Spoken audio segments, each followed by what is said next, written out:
സല്ലല്ലാഹു അലൈഹി വസല്ലമയുടെ നബവി ജീവിതം അഥവാ 23 കൊല്ലത്തെ നബിയായി റസൂലായി ജീവിച്ചിട്ടുള്ള ആ ജീവിതം എത്ര പ്രസംഗങ്ങളാണ് നടത്തിയത്, എത്ര ഖുതുബകളാണ് മദീനത്തെ പള്ളിയിൽ മിമ്പറിൽ വെച്ച് നടന്നത്, മദീനയിലും വെളിയിലുമായി എത്ര ദർസുകൾ നടന്നു. അതിലൊക്കെയും നബി സല്ലല്ലാഹു അലൈഹി വസല്ലമ തങ്ങൾ പറയാനും പഠിപ്പിക്കാനും ശ്രമിച്ചത് പ്രിയപ്പെട്ടവരെ ദുനിയാവിനെ സംബന്ധിച്ചല്ല, ആഖിറത്തെ സംബന്ധിച്ചാണ്. ആഖിറത്തിൻ്റെ ബോധമുണ്ടാക്കുക, ആഖിറത്തിൻ്റെ വലുപ്പം മനസ്സിലാക്കുക, ആഖിറം എന്താണ് എന്നൊരു തിരിച്ചറിവുണ്ടാവുക, അതിനുവേണ്ടി ഒരുങ്ങുന്നവരാവുക, അതിൻ്റെ ഒരു ഗൗരവം കിട്ടിയവരായി ദുനിയാവിൽ ജീവിക്കുക, ഇത് മാത്രമേ ഇത് കാണാനുള്ളൂ. അതുകൊണ്ടല്ലേ പരിശുദ്ധ ഖുർആനിലും ഈമാനെ പറ്റി പറയുമ്പോഴെല്ലാം രണ്ട് കാര്യങ്ങളല്ലേ ചേർത്ത് പറയുന്നത്. യുഅ്മിനൂന ബില്ലാഹി വൽ യൗമിൽ ആഖിർ, അള്ളാഹുവിൽ വിശ്വസിക്കുന്നവരും യൗമുൽ ആഖിറിൽ വിശ്വസിക്കുന്നവരും. എന്തോ പ്രധാനപ്പെട്ട കാര്യം എന്താണെന്നറിയോ, ഈ യൗമുൽ ആഖിറുമായി ബന്ധപ്പെട്ട കാര്യങ്ങളൊക്കെയും ഗൈബിയാണ്. നമ്മൾ സൂറത്തുൽ ബഖറയുടെ തുടക്കത്തിൽ അല്ലാഹു സുബ്ഹാനഹു വ തആല മുഅ്മിനീങ്ങളുടെ വിശേഷണങ്ങൾ പറഞ്ഞല്ലോ. സൂറത്തുൽ ബഖറയുടെ രീതി അങ്ങനെയാണ്. ആദ്യം മുഅ്മിനീങ്ങളെ പറ്റി പറഞ്ഞു, പിന്നെ കാഫിരീങ്ങളെ സംബന്ധിച്ച് പറഞ്ഞു, അത് കഴിഞ്ഞ് മുനാഫിക്കുകളെ സംബന്ധിച്ച് വിശദമായി പറഞ്ഞു. ഇതാണല്ലോ ആ രീതി.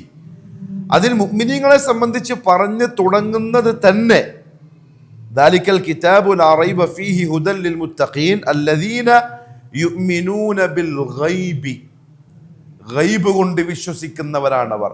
ആഖിറം മൊത്തത്തിൽ ഗൈബാണ്. അള്ളാഹുവും റസൂലുള്ളാഹി സ്വല്ലല്ലാഹി അലൈഹി വസല്ലമയും നമുക്ക് പറഞ്ഞു തന്ന കാര്യങ്ങളല്ലാതെ വേറൊന്നും നമുക്കറിയില്ല. അതാരും കണ്ടിട്ടില്ല, ആരും അവിടുത്തെ ശബ്ദങ്ങൾ കേട്ടിട്ടില്ല, അത് പോയി അനുഭവിച്ച് വന്ന് ആരും നമുക്ക് ആ അനുഭവം പറഞ്ഞു തരാനില്ല പൂർണ്ണമായും. അതുകൊണ്ടാണ് ഈമാൻ ഇല്ലാത്തവർക്ക് നമ്മൾ ഈ പറയാൻ പോകുന്ന കാര്യങ്ങൾ രുചിക്കൂല. സത്യവിശ്വാസികളല്ലാത്തവർക്ക് ആഖിറമോ മഹ്ശറോ അതുമായി ബന്ധപ്പെട്ട സംഗതികളോ ഒന്നും ദഹിക്കൂല, മനസ്സിലാവൂല. ഈമാൻ ഉള്ളവർക്ക് മാത്രമേ സാധിക്കൂ. കാരണം അത് മുഴുവനും ഗൈബിയാൻ. നമുക്ക് കണ്ടോ കേട്ടോ രുചിച്ചോ തൊട്ടോ അനുഭവിച്ചോ ഒന്നും അറിയാൻ കഴിയില്ല. അവിടെ ചെല്ലുന്ന ദിവസം മാത്രമേ അനുഭവിക്കാൻ പറ്റുള്ളൂ. അതുകൊണ്ട് വിശ്വാസികളല്ലാത്തവർക്ക് നമ്മൾ ഈ പറയുന്ന കാര്യങ്ങൾ തമാശ പോലെ തോന്നും, അവർക്കൊരു ഗൗരവം ഉണ്ടാവില്ല. ചില ആളുകൾ പല്ലിളിക്കും, ചിരിക്കും. അള്ളാഹു നമുക്ക് ഗൗരവം മനസ്സിലാക്കാനുള്ള തൗഫീഖ് നസീബാക്കി തരട്ടെ. ഫുള്ള് ഗൈബിയാണ്. പ്രിയപ്പെട്ടവർ, റസൂലുള്ളാഹി സ്വല്ലല്ലാഹു അലൈഹി വസല്ലം ഇതായിരുന്നു 23 വർഷക്കാലം സഹാബത്തിനിടയിൽ തൗഹീദ് പഠിപ്പിച്ചതും സുന്നത്ത് പഠിപ്പിച്ചതും. എന്തിനായിരുന്നു? ആഖിറം എന്ന വരാനിരിക്കുന്ന ഒരിക്കലും തീരാത്ത ജീവിതത്തിൽ ഇവര് വിജയിച്ചേ പറ്റൂ, അതിനു വേണ്ടിയിട്ടാണ്. വിജയിച്ചേ പറ്റൂ, അതിനു വേണ്ടി ഇവർ പണിയെടുത്തേ പറ്റൂ, അതിനെപ്പറ്റി ആലോചിച്ചേ പറ്റുള്ളൂ. പ്രിയപ്പെട്ടവരെ, നമ്മളും മഹ്ശറുമായി ബന്ധപ്പെട്ട് സംസാരിക്കുന്നത് കഥ കേൾക്കാനല്ല, അതല്ലെങ്കിൽ ഗൈബിയായ നബി സല്ലല്ലാഹു അലൈഹി വസല്ലം തങ്ങൾ പറഞ്ഞു തന്ന അത്ഭുതകരമായ അവസ്ഥകൾ, കാര്യങ്ങൾ, ആ ഘട്ടങ്ങൾ, അത് വെറുതെ ഒരു കഥ കേൾക്കുന്ന പോലെ അല്ലെങ്കിൽ കഥ പറയുന്ന പോലെ പറഞ്ഞ് അങ്ങനെ കേട്ടങ്ങനെ പോവാനല്ല. ഈ പറയുന്ന ഞാനും നിങ്ങളും ഒക്കെ ഒരു ദിവസം അവിടെ നിൽക്കേണ്ടവരാണ്, അവിടെ എത്തേണ്ടവരാണ്, അത് അനുഭവിക്കേണ്ടവരാണ്. ബോധത്തോടെ, ഉണർവോടെ, സ്വപ്നത്തിലല്ല, വെറുതെ ഒരു തോന്നിച്ചയിലല്ല, ഉണർവോടെ ഈ ശരീരത്തോടു കൂടി അനുഭവിക്കേണ്ടവരാണ്. അവിടെ രക്ഷപ്പെടാനുള്ള കാര്യങ്ങൾ ചെയ്യാൻ വേണ്ടിയിട്ടാണ്. നമ്മൾ ആദ്യം മനസ്സിലാക്കേണ്ട ഒരു കാര്യം എന്താ അറിയോ? റസൂലുള്ളാഹി സ്വല്ലല്ലാഹു അലൈഹി വസല്ലം തങ്ങളുടെ ഖുതുബയിൽ പറയാറുള്ള ഒരു കാര്യമുണ്ട്. തങ്ങൾ പറയും, അയ്യുഹന്നാസ്, ജനങ്ങളെ, ഇന്നക്കും ഫീ സമാനിൻ ഹുദ്ന, നിങ്ങൾ ഹുദ്നയുടെ കാലഘട്ടത്തിലാണ്. അതെന്താണ്? ഹദീസിന്റെ അവസാന ഭാഗത്ത് വരുന്നുണ്ട്. വഇന്ന സൈറ ബികും സരിയ, നിങ്ങളെയും കൊണ്ട് ഈ ദുനിയാവ് പോകുന്നത് വളരെ വേഗത്തിലാണ്, ഹൈ സ്പീഡിലാണ്.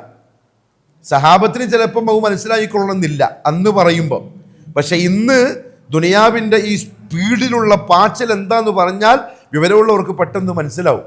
എങ്ങനെയാ ദിവസങ്ങൾ കഴിയുന്നതും സമയം പോയിക്കൊണ്ടിരിക്കുന്നതും ആഴ്ചകൾ മാറുന്നതും വർഷങ്ങൾ കഴിയുന്നതും ഒന്ന് കഴിഞ്ഞ് ഉടനെ അടുത്തതായി.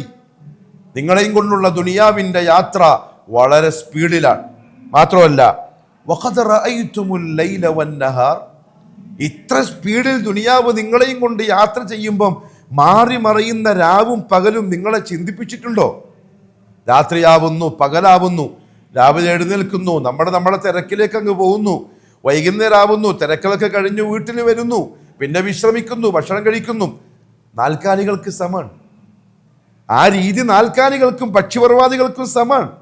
അവരും രാവിലെ എണീക്കും, രാവിലെ വീട്ടിൽ നിന്ന് ഇറങ്ങും. പ്രത്യേകിച്ച് ലക്ഷ്യങ്ങളൊന്നുമില്ല. എവിടെങ്കിലും റിസ്ക് ഉണ്ടാവും, അള്ളാഹു വെച്ചിട്ടുണ്ടാവും, അത് കഴിക്കും. വൈകുന്നേരം ആകുമ്പോൾ വയറ് നിറച്ച് വീട്ടിലേക്ക് മടങ്ങി വരും, രാത്രി വിശ്രമിക്കും. പിറ്റത്തെ രാവിലെയും അതേപോലെ പോവും. രാവും പകലും മനുഷ്യന്മാർക്ക് പ്രത്യേകതയുള്ളതാണ്. രാവും പകലും പക്ഷിപർവാദികൾക്കും ജീവജാലങ്ങൾക്കും അവരുടെ ഒരു ആദത്താണ്, പതിവാണ്. പക്ഷെ ബുദ്ധിയുള്ള അൽ ഇൻസാൻ, വിവരമുള്ള, വിവേകമുള്ള, ചിന്താശേഷിയുള്ള, കാര്യങ്ങളെ ഗൗരവത്തിൽ വേർതിരിച്ച് അറിയാൻ സാധിക്കുന്ന മനുഷ്യന്മാർക്ക് രാവും പകലും അത്ഭുതമാണ്. അതിങ്ങനെ മാറി മറിയുമ്പം പുതിയ പുതിയ കാര്യങ്ങളെ അവ രണ്ടും പഴയതാക്കുന്നത് നിങ്ങൾ ചിന്തിക്കുന്നുണ്ടോ? നബി സല്ലല്ലാഹു അലൈഹി വസല്ലം തങ്ങൾ ചോദിക്കുകയാണ്. അതായത് ഇന്ന് പുതുമയുണ്ട്, നാളെ പുതുമയുണ്ട്, മറ്റന്നാൾ പുതുമ കഴിഞ്ഞു, വേറെ പുതിയ വന്നു. സംഭവം ഒരു രാത്രിയായി, ഒരു പകലായി, ഒരു ദിവസം കഴിഞ്ഞു, 2 ദിവസം കഴിഞ്ഞു. യുബ്നിയാനി കുല്ല ജദീദ്, എല്ലാ പുതിയതിനെയും ഈ രാവും പകലും പഴയതാക്കിക്കൊണ്ടിരിക്കുകയാണ്. മാത്രാണോ വയുഖർരിബാനി കുല്ല ബഈദ്, ദൂരെ എന്ന് പറയപ്പെട്ട പലതിനെയും അവ രണ്ടും അടുപ്പിച്ചു കൊണ്ടിരിക്കുകയാണ്. അപ്പൊ നിങ്ങൾ ചിന്തിക്കുന്നുണ്ടോ രാവും പകലും മാറി മറിയുമ്പം എന്തൊക്കെയാ സംഭവിക്കുന്നുള്ളത്?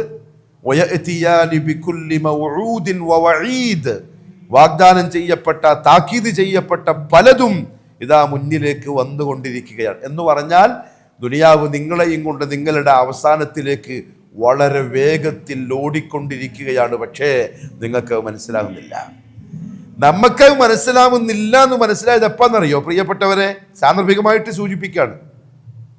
2025 അവസാനിച്ച് 2026 പ്രവേശിക്കുന്ന ഡിസംബർ 31 അന്ന് രാവിലെ തൊട്ട് പാതിരാവരെ നമ്മുടെ നാട്ടിലുള്ള മുഴുവൻ ചാനലുകളും ലൈവായിട്ട് ജനങ്ങൾക്ക് കാണിച്ചു കൊടുക്കുകയായിരുന്നു.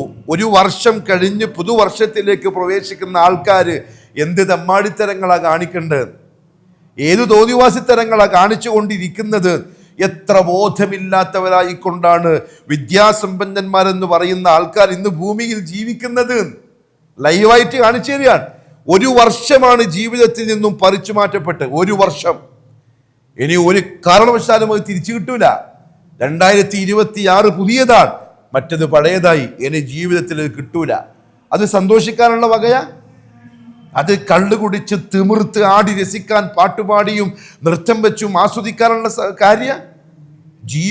വിശ്വാസിക്കട്ടോ, ഞാൻ പറയുന്നത് വിശ്വാസികളോടാണ്, ഈമാനുള്ളവരോടാണ്, ആഖിറമുണ്ടെന്ന് ബോധമുള്ളവരോടാണ്.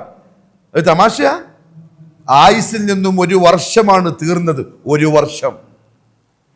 ഇത് എന്ന് വെച്ചാൽ ഒന്നുകൂടി മരണത്തിലേക്ക്, അതേപോലെ ഖബറിലേക്ക്, അത് കഴിഞ്ഞിട്ടുള്ള യാത്രയിലേക്ക്, അത് കഴിഞ്ഞിട്ടുള്ള യൗമുൽ ഖിയാമയിലേക്ക്, അത് കഴിഞ്ഞ് മഹ്ശറിലേക്ക്, അത് കഴിഞ്ഞ് സിറാത്തിലേക്ക്, ഹിസാബിലേക്ക്, മീസാനിലേക്ക് ഇതാ നിങ്ങൾ ഇങ്ങനെ അടുത്തോണ്ടിരിക്കുകയാണ്. അതാ മുഹമ്മദ് സല്ലല്ലാഹു അലൈഹി വസല്ലം തങ്ങൾ ഈ സൂചിപ്പിച്ചത്. അപ്പോൾ ഒരു സഹാബി ബഹുമാനപ്പെട്ട മിഖ്ദാദ് റളിയല്ലാഹു അൻഹു ചോദിച്ചു, യാ റസൂലല്ലാഹ് സല്ലല്ലാഹു അലൈഹി വസല്ലം വമൽ ഹുദ്ന, നിങ്ങൾ ആദ്യം പറഞ്ഞല്ലോ നിങ്ങൾ ഹുദ്നയുടെ കാലഘട്ടത്തിലാണ് ജീവിക്കുന്നത് എന്ന്. എന്താണ് ഈ ഹുദ്നന്റെ കാലഘട്ടം എന്ന് പറഞ്ഞാൽ? ഫഖാൽ, നബി സല്ലല്ലാഹു അലൈഹി വസല്ലം പറഞ്ഞു, ദാറു ബലാഇൻ വൻഖിതാഇൻ, പരീക്ഷണത്തിന്റെ വീടാണ്. സുഖം, ദുഃഖം, വേദന, സന്തോഷം എല്ലാം ഉണ്ടാവും, സമ്മിശ്രമാണ്. എല്ലാവരും എപ്പോഴും സന്തോഷവാനായിരിക്കൂല, എല്ലാവരും എപ്പോഴും ദുഃഖിതരായിരിക്കൂല, എല്ലാവരും എപ്പോഴും പരീക്ഷണത്തിലായിരിക്കൂല. എല്ലാം വരും. ദാറു ബലാഇൻ വൻഖിതാഇൻ, എന്ത് കൈമയുണ്ടെങ്കിലും, എത്ര സുഖ സൗകര്യങ്ങൾ കൈമലുണ്ടെങ്കിലും ഇൻഖിതാഇന്റെ നാടാണ് ദുനിയാവ്. മുറിഞ്ഞു പോകും, ഇത് വിട്ടു പോവേണ്ടി വരും, ഇവിടെ നിന്ന് യാത്രയാവുക തന്നെ ചെയ്യും. ഞാനും നിങ്ങളും ആ ദിവസത്തെ കാത്തിരിക്കുന്ന ചെറിയ ദുനിയാവിലെ മെമ്പർമാരാണ്, പക്ഷെ ബോധവാന്മാരല്ല. ഒരു കവിയുടെ കവിത നമ്മൾ ഓർക്കുന്നത് നല്ലതായിരിക്കും. കവി പറഞ്ഞു, കുല്ലുബിനി ഉൻസ. അറബി അറിയാവുന്നവർക്ക് പെട്ടെന്ന് അതിന്റെ ഗൗരവം, ആ അർത്ഥത്തിന്റെ വരികളുടെ ഉള്ളിലുള്ള അർത്ഥം മനസ്സിലാവും.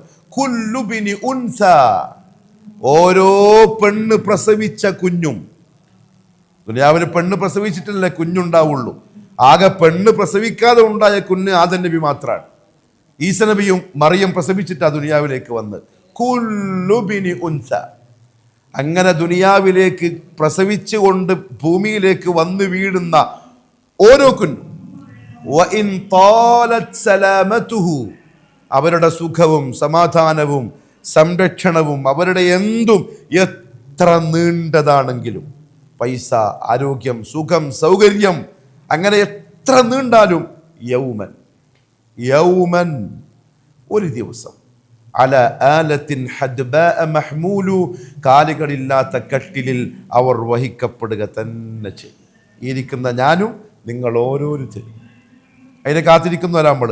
പക്ഷെ ബോധവാന്മാരല്ല, ഓർമ്മയില്ല, അശ്രദ്ധയിലാണ്. പ്രിയപ്പെട്ടവരെ, നമ്മൾ ഈ ക്ലാസ്സുകളൊക്കെ സംഘടിപ്പിക്കുന്ന യഥാർത്ഥത്തിൽ ഓർമ്മപ്പെടുത്താൻ വേണ്ടി, അറിയാത്ത കാര്യമൊന്നുമല്ല, ചെറുപ്പത്തിലേ നമ്മൾ മദ്രസയിലൊക്കെ പഠിച്ചു വരുന്ന കാര്യങ്ങളാൽ ഈമാനു ബിൽ യൗമിൽ ആഖിർ, അന്ത്യനാളിലെ വിശ്വാസം, മഹ്ശർ, മീസാന്, ഹിസാബ്, കിതാബുകൾ, സ്വർഗനരകം, പണ്ടേ പഠിച്ച കാര്യമല്ലേ. പക്ഷെ നമ്മൾ വിസ്മൃതിയിലാണ്, മറവിയിലാണ്. അള്ളാഹു പറഞ്ഞു പരിശുദ്ധ ഖുർആനിൽ, നബിയെ സല്ലല്ലാഹു അലൈഹി വസല്ലം നിങ്ങൾ ഓർമ്മിപ്പിക്കും. കാരണം ഈ ഓർമ്മപ്പെടുത്തുന്നത് വിശ്വാസികൾക്ക് ഉപകാരപ്പെടും. അതുകൊണ്ടാണ് നമ്മൾ അതുമായി ബന്ധപ്പെട്ട കാര്യങ്ങൾ ചർച്ച ചെയ്യുന്നത്. അതേ പ്രിയപ്പെട്ടവരെ, ഒരു ദിവസം പോയേ പറ്റുള്ളൂ.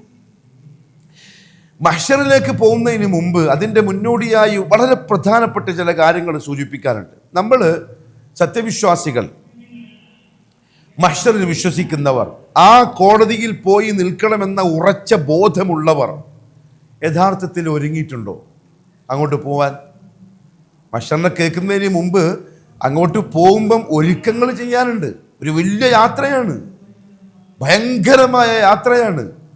പോയി നിൽക്കുന്ന എത്തേണ്ട സ്ഥലം നല്ല സുഖമുള്ള സ്ഥലമല്ല, അത് ഇച്ചിരി പ്രയാസമുള്ള, ഇച്ചിരിയല്ല, ഒരു കട്ടിക്കടുത്ത പ്രയാസമുള്ളൊരു സ്ഥലത്താണ് പോയി നിൽക്കേണ്ടത്.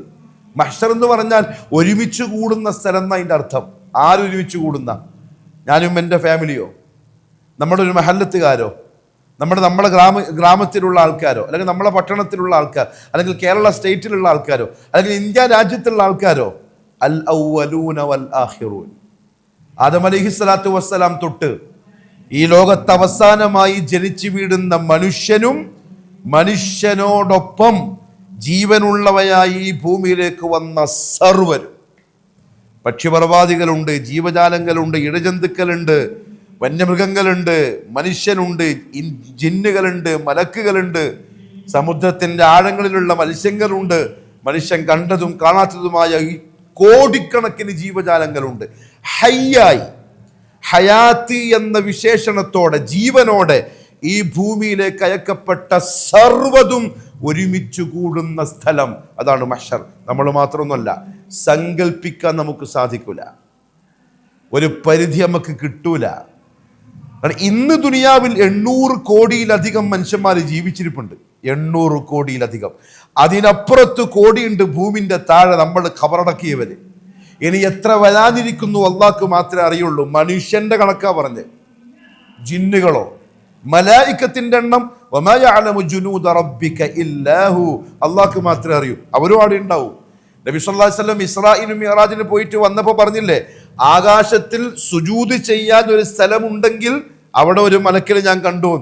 ബൈത്തുൽ മഅമൂർ, മലഉൽ അലയിൽ ബൈത്തുൽ മഅമൂർ, ഇബ്രാഹിം അലൈഹി സ്വലാത്തു വസ്സലാം ആ ചാരിയിരുന്ന 7ാം ആകാശത്ത് കണ്ട പള്ളി ഉണ്ടല്ലോ, അതിന്റെ വിശേഷണം എന്താ പറഞ്ഞത്? രാവിലെ 70,000 മലക്കുകൾ അതിൽ പ്രവേശിക്കുന്നു, അവർ തിരിച്ചിറങ്ങുന്നില്ല. വൈകുന്നേരം 70,000 മലക്കുകൾ പ്രവേശിക്കുന്നു, അവരും തിരിച്ചിറങ്ങുന്നില്ല. എവിടെ പോവാൻ? അത് സൃഷ്ടിക്കപ്പെട്ട അന്ന് തൊട്ട് ഇലാ യൗമിൽ ഖിയാമ, അന്ത്യനാൾ വരെ ആ പ്രതിഭാസം അങ്ങനെ തന്നെ നടന്നുകൊണ്ടിരിക്കുകയാണ്. എത്രയുണ്ടാവും അള്ളാന്റെ മഖ്ലൂഖാത്തുകളുടെ എണ്ണം? പ്രിയപ്പെട്ടവരെ, നമുക്കത് സങ്കല്പിക്കാൻ പോലും പറ്റൂല.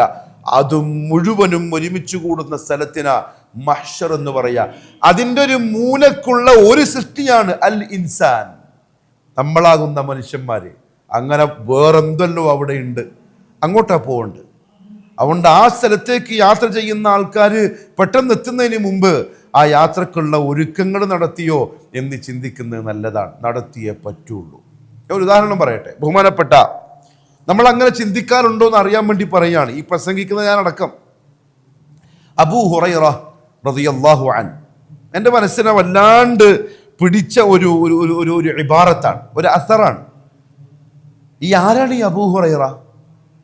പ്രിയപ്പെട്ടവരെ, നമ്മളെ ദീനീയായ അവസ്ഥ സഹാബാക്കളുടെ ദീനീയായ അവസ്ഥയുമായിട്ടൊന്ന് താരതമ്യം ചെയ്ത് നോക്കണം. അവരൊക്കെ ജീവിതത്തിലെ ഓരോ സെക്കൻഡുകളും സൂക്ഷ്മതയോടെ മുന്നോട്ട് കൊണ്ടുപോയ മനുഷ്യന്മാരാണ്. ഖുർആനിൽ അല്ലാഹു റബ്ബുൽ ഇസ്സത്താ പറയുന്നു, റളിയല്ലാഹു അൻഹും, അവരിൽ അല്ലാഹു തൃപ്തനാണ്.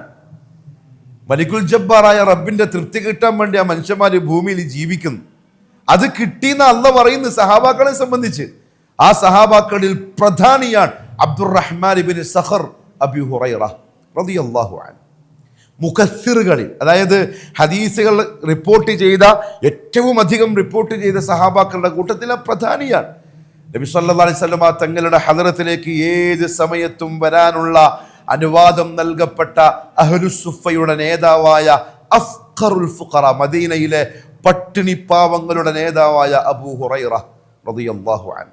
അദ്ദേഹം മരണാസന്നനായിട്ട് കിടക്കുക. ആ സമയത്ത് അദ്ദേഹം കരഞ്ഞു. ഫഖീല ലഹു, അപ്പൊ ചുറ്റിയിരിക്കുന്ന ശിഷ്യന്മാരും ബന്ധുക്കളൊക്കെ ഉണ്ടല്ലോ, അവരാരോ ചോദിച്ചു, മാ യുബ്കീക്, എന്താപ്പാ നിങ്ങൾ കരയാനുള്ള കാരണം?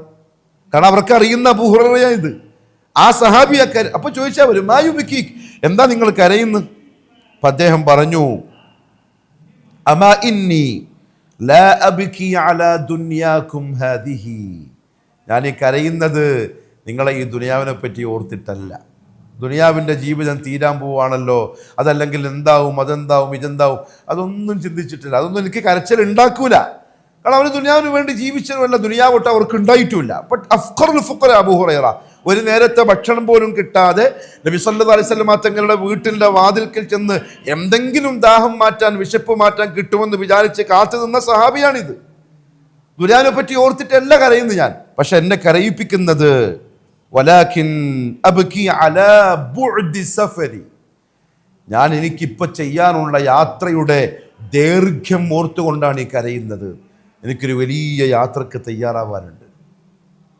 മലക്കുൽ മൗത്തിന്റെ വരവോടുകൂടി തുടങ്ങുന്ന യാഥാർത്ഥ്യമുള്ള യാത്ര, അലാ ബുഅദി സഫരി, ദൂരത്തേക്കുള്ള യാത്രയാണത്. എത്ര ദൂരം എനിക്കറിയില്ല. അതേസമയം വഖില്ലത്തി സാദി, ആ യാത്രക്ക് കൊണ്ടുപോകാനുള്ള സാമഗ്രികൾ അതെൻ്റെ കൈമൽ വളരെ കുറവാണ്. അതോർത്തിട്ടാണ് ഞാൻ കരയുന്നത്. അതെ, മഹ്ശറിലേക്കാണ് അബൂ ഹുറൈറ യാത്രയാവുന്നത്. അബൂ ഹുറൈറ യാത്ര അവസാനിപ്പിച്ച് വന്ന് നിൽക്കുക മഹ്ശറിലാണ്. അവിടെയാണ് അവസാനത്തെ തീരുമാനമെടുക്കുന്ന സ്ഥലം. അവിടം വരെ എത്തുമ്പം എൻ്റെ കൈമല യാത്രയിൽ കൊണ്ടുപോകാനുള്ള സാധനം വളരെ കുറവെന്ന് പറഞ്ഞിട്ടാണ് ഈ കരയുന്നത്. എൻ്റെ പ്രിയപ്പെട്ടവരെ, വിശ്വാസികളെ, ഈ ക്ലാസ് എടുക്കുന്ന ഞാനും എന്നെ കേൾക്കുന്ന നിങ്ങളും എന്ത് കൈമൽ വെച്ചിട്ടാണ് ഈ ചിരിക്കുന്നത്? നമ്മൾ എന്ത് പെട്ടിയിൽ വെച്ചിട്ടാണ് ഈ സന്തോഷത്തിൽ ഇങ്ങനെ തിമിർത്ത് ആടിത്തിമിർത്ത് ഒരു ബോധവുമില്ലാതെ പട്ടുമെത്തയിൽ ഇങ്ങനെ സുന്ദരമായിട്ട് കിടന്നുറങ്ങുന്നത്? ഞാൻ എൻ്റെ നഫ്സിനോടാണ് ആദ്യം ചോദിക്കുന്നത്, പിന്നെ നിങ്ങളോട്. എന്തോ ഉറപ്പിന്മേലാണ്. അബൂ ഹുറൈറയെ പോലുള്ള ഒരാൾ മരണാസന്നനായി കിടക്കുമ്പം കൊണ്ടുപോകാനുള്ള സാധനം കുറവേ ഉള്ളൂ എന്ന് പറഞ്ഞിട്ട് കരയണമെങ്കിൽ നമ്മളൊക്കെ നിലവിളിക്കേണ്ട കാലം കഴിഞ്ഞില്ലേ? എത്ര കരയും? 7 കടലിന്റെ വെള്ളം എടുത്തിട്ട് കരഞ്ഞാലും തീരുവോ? കരച്ചിൽ അവസാനിപ്പിക്കാൻ പറ്റുമോ? വഖില്ലത്തി സാദി. മാത്രമല്ല, അദ്ദേഹം പറഞ്ഞൊരു വാക്കുണ്ട്, വഇന്നി അംസൈതു ഫീ സഊദിൻ, മലക്കുൽ മൗത്ത് വരുന്നതോടുകൂടി ഞാനിതാ ഒരു ഉയർന്ന കുന്നിന്റെ മുകളിൽ എന്നെ നിർത്തും. അദ്ദേഹം സങ്കല്പിച്ച് പറയാൻ, ഒരു ഉയർന്ന ഭാഗത്ത് ചെന്ന് നിൽക്കുക. അലാ ജന്നത്തിൻ ഔ നാർ, എൻ്റെ താഴെ സ്വർഗവും നരകവും രണ്ടുണ്ട്. ലാ അദ്രി ഇലാ അയ്യതിഹിമാ യുഖദു ബി, ഇത് രണ്ടിൽ ഏതിലേക്കാണ് എന്നെയും പിടിച്ചിട്ട് മലക്കുകൾ പോവുക എന്നെനിക്കറിയില്ല. അതോർത്തിട്ടാണ് ഞാൻ ഈ കരഞ്ഞുപോയത്. മഹ്ശറിന്റെ കഥ കേൾക്കാൻ വന്നിരിക്കുന്നവരല്ല നമ്മൾ. മഹ്ശറിൽ സംഭവിക്കാനിരിക്കുന്ന അത്ഭുതങ്ങളെ ഹദീസുകളിൽ നിന്നും മറ്റും കേട്ട് രസിക്കാനിരിക്കുന്നവരല്ല. ആ മഹ്ശർ എന്ന് ഒരുമിച്ച് കൂടേണ്ട കോടതി ഉണ്ടല്ലോ, അങ്ങോട്ട് പോകുന്നതിന് മുമ്പ് പോകാനുള്ള സ്ഥലത്ത് നിന്ന് എന്തെങ്കിലും തയ്യാറാക്കിയിട്ടുണ്ടോ എന്നായിരിക്കണം ആദ്യത്തെ ചിന്ത. ഉണ്ടാക്കിയേ പറ്റുള്ളൂ, വേറെ രക്ഷയില്ല. വേറെ അങ്ങോട്ട് നമുക്ക് പോകാനുള്ള ലാ മൽജഅ വലാ മൻജാ മിൻക ഇല്ലാ ഇലൈക്. അള്ളാഹുവേ, നിന്നിലേക്കല്ലാണ്ട് ഒരു മടക്കമില്ല, ഒരഭയകേന്ദ്രം നീയല്ലാണ്ട് വേറെ ആരുമില്ല, നിന്റെ അടുത്തേക്ക് എന്നാ വരണ്ട്. നിന്റെ അടുത്തേക്ക് എന്ന് പറഞ്ഞാൽ അങ്ങോട്ട് മഹ്ശറിലേക്ക്, ആ ന്യായവിസ്താരത്തിന്റെ കോടതിയിലേക്ക്. അതുകൊണ്ട് പ്രിയപ്പെട്ടവരെ, ഞാൻ ഒന്നുകൂടെ പറയട്ടെ. ഒരു ദിവസം അതാ ഉസ്സുലൈമി റഹ്മഹുല്ലാഹു തആല കരയാണ്. അദ്ദേഹത്തോട് ഒരാൾ ചോദിച്ചു, മാ ഹാദൽ ഹുസൻ, എന്തിനാ ഇങ്ങനെ സങ്കടപ്പെട്ടിരിക്കുന്നത്? സന്തോഷിച്ചൂടെ? ഭയങ്കര സങ്കടത്തിലും വിഷമത്തിലാണല്ലോ കാണും നിങ്ങളെ. അപ്പൊ അദ്ദേഹം പറഞ്ഞ വാക്കെന്താ അറിയോ? ഖാല വൈഹക്. വൈഹക് അറബികളുടെ ഒരു പ്രയോഗമാണ്, നിനക്ക് നാശം. എന്തിനാ വിഷമിക്കുന്നത് നീ ചോദിക്കുന്നത്? എനിക്ക് കാരണം അറിയില്ലേ? ഞാൻ എന്തിനായിരിക്കും വിഷമിക്കേണ്ടത്? അൽ മൗതു ഫീ ഉനുഖി, അൽ മൗതു ഫീ ഉനുഖി, മരണം എൻ്റെ പിരടിയുടെ അടുത്ത് വന്ന് നിൽക്കുകയാണ്, ഏത് സെക്കൻഡിലും പിടിച്ചോണ്ടോവാം. ആ ബോധമുള്ള ഞാൻ എങ്ങനെയാ സങ്കടപ്പെടാണ്ടിരിക്കുക? അടുത്ത സെക്കൻഡ് ചിലപ്പോൾ എൻ്റെ ആ പിരടി ആ മലക്കുൽ മൗത്ത് പിടിച്ചിട്ട് പോവും. അൽ മൗതു ഫീ ഉനുഖി. നമ്മളെയൊക്കെ ചതിച്ച വഞ്ചിച്ച ഏറ്റവും വലിയ സംഗതി എന്താ അറിയോ? ഇപ്പോഴേ മരിക്കൂല എന്നുള്ള ചിന്തയാ, ഇപ്പോഴേ പോകൂല എന്നുള്ളതാണ്. ആരോഗ്യം ഓക്കെയാണ്, രാവിലെ 40 മിനിറ്റ് നടക്കാൻ പോകുന്നുണ്ട്, രാത്രി 2 മണിക്കൂർ ജിമ്മിൽ പോകുന്നുണ്ട്, ഫുഡൊക്കെ കൺട്രോൾഡാണ്, ആവശ്യമുള്ള മാത്രമേ തിന്നുള്ളൂ, രാവിലെ ഇന്ന്, ഉച്ചയ്ക്ക് ഇന്ന്, രാത്രി ഇന്നത്, ഇത്ര കലോറി, ഇത്ര അളവിന്, മാസാമാസം ഡോക്ടർമാരെ പോയിട്ട് കണ്ട് എല്ലാം ചെക്കപ്പ് ചെയ്ത് സർട്ടിഫിക്കറ്റ് വാങ്ങുന്നുണ്ട്. ഇപ്പോഴേ ഞാൻ മരിക്കൂല. നമ്മളെ ചതിച്ച ഏറ്റവും വലിയ സംഗതി അതാണ്. അൽ മൗതു ഫീ ഉനുഖി, മരണം അതെന്റെ പിരടിയിലുണ്ട്. വൽ ഖബ്റു ബൈതി, എൻ്റെ ശരിക്കുള്ള വീട് ഖബറാണ്. അതിനെപ്പറ്റി ഞാൻ ഈ ചിന്തിക്കുന്നത്. അതുകൊണ്ടാണ് എനിക്ക് സന്തോഷം വരാത്തത്. നീ എന്നെ ദുഃഖിതനായി കാണുന്നതിൻ്റെ കാര്യതാണ്. വൽ ഖബ്റു ബൈതി വഫിൽ ഖിയാമത്തി മൗഖിഫി, ഖിയാമത്ത് നാളിൽ മഹ്ശറിൽ ഞാൻ നിൽക്കാൻ വേണ്ടി പോവാണ്, കോടതിയിൽ ഹാജരാക്കപ്പെടാൻ പോവാണ്. വഅലാ ജിസ്രി ജഹന്നമ തരീഖി, നരകത്തിന്റെ മുകളിലെ പാലമില്ലേ, അതാണ് എൻ്റെ വഴി. ലാ അദ്രി മാ യുസ്നഉ ബി, അവിടെ മഹ്ശറിൽ ആ കോടതിയിൽ എന്നെപ്പറ്റി എന്തായിരിക്കും തീരുമാനിക്കുക, എന്നെ എങ്ങോട്ടായിരിക്കും പിടിച്ചു കൊണ്ടുപോവുക എന്നൊരു ഐഡിയ ഇല്ല. അത് ഓർത്തിട്ടാണ് ഞാൻ സങ്കടപ്പെടുന്നത്, ഞാൻ ദുഃഖിക്കുന്നത്. ഇതായിരുന്നു പ്രിയപ്പെട്ടവരെ മുൻഗാമികളുടെ രീതി. അതുകൊണ്ട് മഹ്ശറിനെ പറ്റി കേൾക്കുന്നതിന് മുമ്പ് ആദ്യം ചിന്തിക്കേണ്ട ആദ്യത്തെ കാര്യം, ആ കോടതിയിലേക്ക് പോവാൻ എന്തെങ്കിലും ഉണ്ടാക്കുന്നുണ്ടോന്നാണ്. അതിന് തയ്യാറാവണം, അതുണ്ടാക്കണം, അതിനുവേണ്ടി പ്രയത്നിക്കണം. എപ്പോ? ഇന്ന് ഈ സെക്കൻഡിൽ. അള്ളാഹു എനിക്കും നിങ്ങൾക്കും തൗഫീഖ് നസീബാക്കി തരട്ടെ. ശഅബാൻ മാസത്തിലാണ് നമ്മളുള്ളത്. ഷഹ്റു ശഅബാൻ, അടുത്ത മാസം റമദാൻ അള്ളാഹു എത്തിച്ചേട്ടെ. റമദാനാണ്, നല്ല സമയത്താണ് നമ്മൾ ഈ പറയുന്നത്. ഇന്ന് ചിന്തിക്കണം. ഫസവ്വിദ് മിനത് തഖ്വാ, എത്രയും പെട്ടെന്ന് ആ യാത്രയെപ്പറ്റി ചിന്തിച്ച് സൂക്ഷ്മത പാലിച്ച് മുന്നോട്ട് പോയിക്കോളീൻ. ഫഇന്നക ലാ തദ്രി, കാരണം നിനക്കറിയൂല. ഇദാ ജന്ന ലൈലുൻ ഹൽ തഈശു ഇലൽ ഫജ്രി, രാത്രി വന്ന് നിന്നെ മൂടിയാൽ അടുത്ത രാവിലെ നീ എഴുന്നേക്കോ ഇല്ലെന്നുള്ള കാര്യത്തിൽ ഒരു ഉറപ്പില്ല. അതുകൊണ്ട് നാളെ റെഡിയാവാമെന്നല്ല, ഇന്ന് ഈ രാത്രിയിൽ അള്ളാഹു എനിക്കും നിങ്ങൾക്ക് തൗഫീഖ് നസീബാക്കി തരട്ടെ. മാത്രമല്ല, അദ്ദേഹം കവി പറയുന്നൊരു വാക്കുണ്ട്, വകം മിൻ സഖീമിൻ വകം മിൻ സലീമിൻ മാത മിൻ ഗൈരി ഇല്ലത്തിൻ വകം മിൻ സഖീമിൻ ആശ ഹീനം മിനദ് ദഹ്രി. നിങ്ങൾ കുറേ രോഗികളെ കാണുന്നില്ലേ, മരണം കാത്തിരിക്കുന്ന രോഗികളെ, മരിക്കുന്നില്ല, സമയമായില്ല, അവർ മരിക്കാൻ കാത്തു നിൽക്കുക. പക്ഷെ വകം മിൻ സലീം, എത്രയെത്ര ആരോഗ്യമുള്ളവരാണ്, മാത മിൻ ഗൈരി ഇല്ലത്തിൻ, ഒരു കാരണം പറയാനില്ലാണ്ട് മരിച്ചു പോകുന്നത്. അത് നമ്മളും പെട്ടേക്കാം. അതിന് മുമ്പ് പ്രിയപ്പെട്ടവരെ റെഡിയാവണം, മഹ്ശറിന് വേണ്ടി ഒരുങ്ങണം. ഇതൊരു തുടക്കമാണ്. ഇൻഷാ അല്ലാഹ് ബിഇദ്നില്ലാഹ് മഹ്ശറുമായി ബന്ധപ്പെട്ട ബാക്കി കാര്യങ്ങൾ അടുത്ത ക്ലാസ്സുകളിൽ നമ്മൾ പറയും. അല്ലാഹു സുബ്ഹാനഹു വ തആല കൃത്യമായി കേൾക്കാനും മനസ്സിലാക്കാനും ഒരുങ്ങാനും നാളെ ആ കോടതിയിൽ ഹാജരാക്കപ്പെടുന്ന ദിവസം വിജയിച്ചവരുടെ കൂട്ടത്തിൽ വുജൂഹുൻ യൗമഇദിൻ നാഇമ, പ്രസന്നവതരായി പുഞ്ചിരിക്കുന്ന മുഖത്തോടെ ആ കോടതിയിൽ വന്ന് നിൽക്കുന്ന ആളുകളുടെ കൂട്ടത്തിൽ അള്ളാഹു നമ്മളെ ഉൾപ്പെടുത്തുകയും ചെയ്യട്ടെ. വആഖിറു ദഅവാന അൽഹംദുലില്ലാഹി റബ്ബിൽ ആലമീൻ. വസ്സലാമു അലൈക്കും വറഹ്മത്തുള്ളാഹി വബറകാതുഹു.